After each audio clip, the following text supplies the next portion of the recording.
When I left South Africa, it was during apartheid. Obviously, South Africans were labeled. I decided to move away from that and to go into the mountains a little bit and move away from people, because the nature doesn't judge you. And that's where I found my passion for exploration.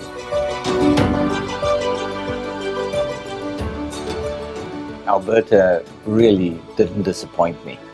The landscape is some of the most amazing landscape that I've seen in my life as an explorer for 25 years.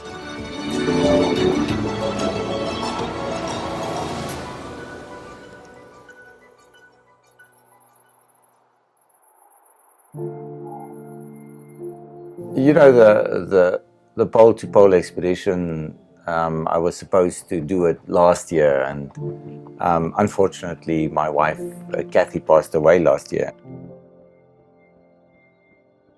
We always planned the expeditions together, and she gave me a lot of confidence. She inspired me to be able to always push a little bit further, and that freedom that I received as a husband and as a father always was the reason why I wanted to come back home. Because if somebody gives you freedom, you've got to give them something back.